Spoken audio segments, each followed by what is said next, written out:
Hello lovely viewers, good morning. আর তোমাদের সবাইকে স্বাগত আমার অন্য একটি ব্লগে। তারপর বলো, কেমন আছো তোমরা?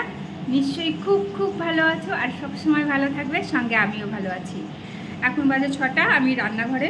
রান্না অলরেডি আমার চাপানো হয়ে গেছে, ভাত প্রায় হব করছে। ওদিকে আজকে করছি টক ডাল, তারপরে করব পনির। আর এরই মধ্যে গরমে নাজেহাল অবস্থা। অলরেডি আমার মুখ ঘেমে চেমে গেছে, আমি দেখতে পাচ্ছি, মনে হচ্ছে যেন কান্না করছি। একদমই না, এই দেখো আঙুলগুলো ভেজা, এটা হলো ঘাম। সকালবেলা উঠে আমি কান্না করছি না, ঘামে ওরকম লাগছে। যাই হোক, আর আশা করি সবাই খুব গরমের মধ্যেও সাবধানে আছো, ভালো আছো। তো রান্নাবান্না না করলে তো আর পেটে কথা শুনবে না, না হাজারও গরম থাক, রান্নাবান্না তো করতেই হবে। সঙ্গে স্কুল রয়েছে, অফিস রয়েছে, আর রয়েছে তাড়াহুড়ো। তো সঙ্গে থাকো। এখন আমি ডালটাকে ফোড়ন দেব, আর আজকে একটু টক ডাল করছি। এই গরমে কিন্তু এটা ভীষণই হেল্পফুল একটা ফুড বলা যেতে পারে। কেন কি, গরমে একদম শরীরটাকে সুস্থ রাখতে টকের কিন্তু কোনো তুলনা হয় না। যার জন্য কিন্তু আমাদের দক্ষিণ ভারতে প্রায়শই খাবারের মধ্যে তেঁতুল দিয়ে থাকেন আর কি, ওনারা তেঁতুল দিয়েই রান্না করে। তো প্রত্যেকটা খাবার কেন করা হয়, কেমন হওয়া উচিত, ওয়েদার কেমন, তার উপর কিন্তু ভীষণ ভীষণ পরিমাণে ডিপেন্ড করে। ডালটা নামিয়ে আমি পনিরটা শুরু করে দিয়েছি। এটা ছেলের খুব পছন্দের খাবার, আর সঙ্গে টিফিনেও নিয়ে যেতে পারবে। তারপরে আমি ঝিঙে দিয়ে একটা পাতলা ঝোল করে নিচ্ছি মাছ দিয়ে। ঝিঙের সবজি আমার খুব খুব ভাল লাগে, নিরামিষ থেকে মাছ দিয়ে সব কিছু। কিচেন অলরেডি সমস্ত কাজ ডান, আর এখনও পর্যন্ত কর্তামশাইকে খেতে দিইনি, যেহেতু একটু ভোটের ডিউটি একটু এবার অন্যরকমভাবে পড়েছে। তো সেটাকে আবার কল এসেছিলো, সেখানে গেছে।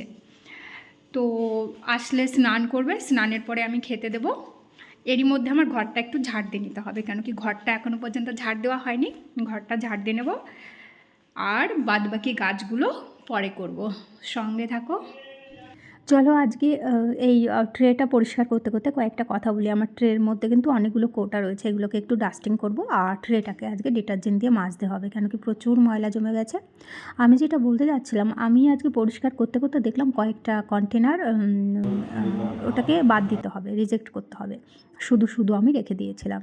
তো আমি যেটা করি সেটা হলো, বস্তার মধ্যে এক জায়গায় অনেক প্লাস্টিকের কন্টেনার, প্লাস্টিকের বোতল, এগুলো এক জায়গা করি।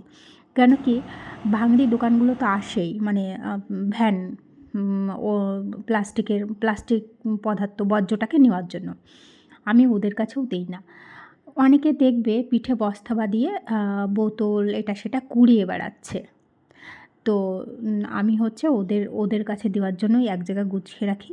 কেন কি, ওদের কাছে দিলে না একটু ভালো হয়, ওদের একটু লাভ হয়। আর ভাঙড়ির কাছে তো আমরা বিক্রি করি, তো এখান থেকে আর কটা পয়সাই বা পাওয়া যায় বলো? আমার মনে হয় ওদেরকে দিলে একটু ভালো হয়, একদম বিনা পয়সায়। সেই তো আমরা ফেলেই দিতাম। আর এইগুলোকে একদমই ডাস্টবিনের বালতি বা জারের মধ্যে ফেলা একদমই উচিত নয়। আর আশেপাশে তো ফেলা একদমই ঠিক নয়, এটা মাটিকে মানে দূষণ করে, চাষবাসের জন্য একদমই অনুপযোগী।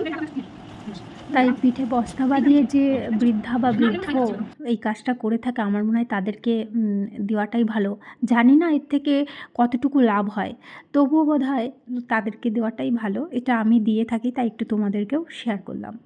আর এই যে এখানে আমি অনেকগুলো মানি প্ল্যান্টের আগা তুলে নিয়েছি, আমার বড় একটা ঝাড়ি করা আছে, সেখান থেকে এই বোতলটার মধ্যে ভরবো। তার আগে কিন্তু স্টোন চিপস যেটা বলে সেটা আমি বোতলের মধ্যে ভরে নিয়েছি, আর কিছুটা রেখে দিয়েছি। কয়েকটা মানি প্ল্যান্ট আগাটাকে সেট করে দিয়ে তারপরে বাকিটা দিয়ে জল দিয়ে এটাকে আমি ঘরে সাজাবো ওই জন্য। আর এই খুচো খাচা কাজগুলো আমি করে থাকি, আশা করি অন্য ভিডিওগুলোতেও দেখেছো।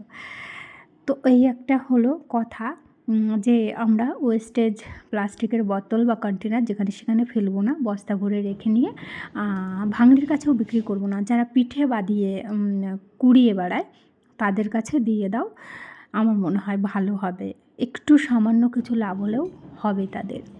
আর প্লাস্টিকের কন্টেনার অহেতু ঘরের মধ্যে ফেলে রাখা, জমিয়ে রাখা, মানে দূষণ ছাড়া কিছু নয়। এর থেকে প্রচুর পরিমাণে আরশোলা জন্মায়, আর কিন্তু ঘরকে দূষণ করে, এটাও একটা ব্যাপার। ওই জন্য জমালে বাইরে জমাতে হবে। এটাকে ওয়াটারে পটিং করেছি। আর এই যে জামা কাপড়গুলো রয়েছে, এটা হচ্ছে আসলে জামার সঙ্গে কাপড় বলতে বলতে অভ্যাস হয়ে গেছে, কাপড় তো পরি না। খুব কম পরি। মানে দুটোই জামা রয়েছে, দুটো শার্ট রয়েছে, এটা হচ্ছে আদির একটা আর ওর বাবার। তো দুটো সাদার জন্য আমি আর আজকে মেশিনে দিলাম না। আর স্কুল ড্রেস আমি কখনোই মেশিনে দিই না, দুটোই অফ হোয়াইট, যার জন্য হাতে কাচবো। তো স্কুল ড্রেস প্যান্টটা শুধুই দিই মেশিনে, কিন্তু শার্টগুলো কখনোই দিই না। তো এটা কেচে স্নান করে তারপরে পুজো রয়েছে, সঙ্গে থেকো। এই আদি এলো স্কুল থেকে, আর এখন লেবু শরবত বানিয়ে দিচ্ছি, খাবে বটে। আমি এই চিনিটা দিয়ে জলটা দিয়ে রেখে গেছিলাম, এখন লেবুটা নিংড়ে দেবো আর দেবো ওকে। রীতিমতো বলছে মা স্কুলে কেউ আসছে না, অনেকেই আসছে না, তাই তো? স্কুলে এত গরমে অলরেডি সব অফ করে দিয়েছে, ছুটির গরমের ছুটি পড়ার আগেই সবাই নিজে থেকে ছুটি নিয়ে নিয়েছে, কিন্তু আদি এখনও একদিনও মিস করেনি, ও রোজই যাচ্ছে।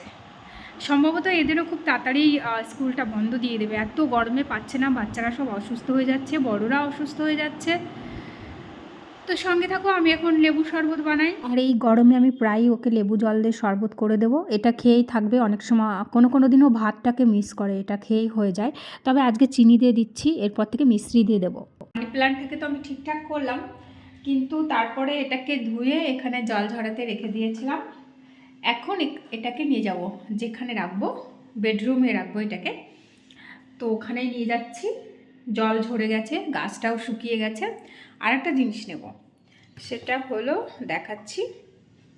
এই যে এটা হলো গাছের লিলি ফুল, আমি দুটো তুলে এনেছিলাম ঘরের মধ্যে রাখবার জন্য। এটাকেও না এইভাবে ঠান্ডা জলের মধ্যে দিয়ে রাখলে বেশ 5-6 দিন এটা এরকম জ্যান্ত থাকবে ফুলটা এই জলের ভেতরে। আর যার জন্য এটাকেও আমি বেডরুমে নিয়ে যাচ্ছি। এই যে এটাকে এখানে রেখে দিলাম, আর ফুলটাকে এখানে রেখেছি, এখানটায়। এটাকে বোধহয় এখানে রাখলেও ভালো লাগবে, ছোট্ট বক্সটার ভিতরে ভালো লাগবে। হ্যাঁ, এখানেও ভালো লাগছে, তবে এখানে মর্টিন রয়েছে আর একটা কী রয়েছে বেশ, ওটা সবসময় বের করতে হয়তো বা অসুবিধা হতে পারে, ওই জন্য এখানে রাখলে বেশি ভালো হবে। অনেক দিন থেকেই ভাবছিলাম ওটাকে বসাবো, মানে আইডিয়া অনেক দিন থেকে এসেছিলো, কিন্তু ঠিক সময় করে উঠতে পারছিলাম না যে ওটাকে তো রেডি করতে হবে, আর বোতলটা আমি কাজে লাগাবো, এটা আমি ঠিক ভেবেই রেখেছিলাম। তো এই গেল, আর সবে আজকে বসানো হলো, তো গাছগুলো কেমন এখনও সেটিং, নিজের জায়গাটা নিতে পারেনি। এরা যখন নিজের জায়গা নেবে না, দেখার মতো হবে, পরে তোমাদেরকে আমি আবার দেখাবো। সুন্দর নিজের শেপটা তৈরি করে নেবে, পশ্চারটা নিজেই তৈরি করে নেবে, কোনভাবে হচ্ছে ওর গাছের সুবিধা হচ্ছে সেইভাবে ঠিক সেট করে নেবে। আর এই জলের মধ্যে নুড়ি কাকড় দিয়ে করলে না খুব ভালো হয়, খুব সুন্দরভাবে ওরা গ্রো হতে থাকে। এমনই গাছ জল মাটি সব কিছুতেই খুব ভালোভাবে গ্রো হয়, সেটা বাইরে বলো ঘরে বলো, সব জায়গাতেই এরা মানিয়ে নিতে পারে নিজেদেরকে। খুব ভালো বোঝে, মানুষ কিন্তু এত বোঝে না ভালো, এত একদমই মানুষের এত ভালো সেন্স নেই, এদের যতটা সেন্স আছে। চলো বন্ধুরা, তোমাদের সঙ্গে একটু মজা করে নিলাম, মানুষের অনেক অনেক সেন্স আছে। তো যাই হোক, এখানে আমি আদির গেঞ্জিটাকে ভাঁজ করতে শুরু করে দিয়েছি, আর এইটা ভাঁজ করতে করতে আর একটা কথা মনে পড়লো, সেটা তোমাদের সঙ্গে বলবো না তাই কখনো হয়। আমরা আলমারিতে কিন্তু প্রচুর জামা কাপড় শাড়ি এগুলো জমিয়ে রাখি, এইগুলো জমানো ঠিক নয়। বেশি জামা কাপড় জমিয়ে রাখলে নেগেটিভ এনার্জি কিন্তু জমে সেই জামা কাপড়ে, ওই জন্য হয় ব্যবহার করতে হবে, না হলে কাউকে দিলে সে পরতে পারবে। এটাও একটা ভীষণই মূল্যবান কথা, আমি মনে করি, বিশেষ করে আমার গুরুজির কাছ থেকে শেখা কথাটা। তো যাই হোক, তারপরে সন্ধ্যাবেলা একটু বাজারে বেরোবো, আর বাজারে বালতি কিনতে হবে ঘরের জন্য, সেই বালতিগুলো কিনতে যাব। তো যাই হোক, আজকের ভিডিওটা আর বেশি বড় করছি না, বাজার দিয়েই শেষ হবে আজকের ভিডিওটা। আর সবাই খুব খুব ভালো থেকো, সবাই খুব সাবধানে থেকো। আর আমার ভিডিওগুলো যদি তোমাদের ভালো লেগে থাকে তাহলে প্লিজ লাইক শেয়ার কমেন্ট এবং সাবস্ক্রাইব করে আমার পাশে থেকো। যে বন্ধুরা আমার পাশে রয়েছো তাদেরকে অনেক অনেক ধন্যবাদ। এই দেখো, বাজার যেতে যেতে আবার একটু রামনবমীর পরের দিনগুলো সেগুলো একটু শেয়ার করলাম। তো সবাই এই গরমের মধ্যে ভীষণ সাবধানে থেকো, ভালো থেকো।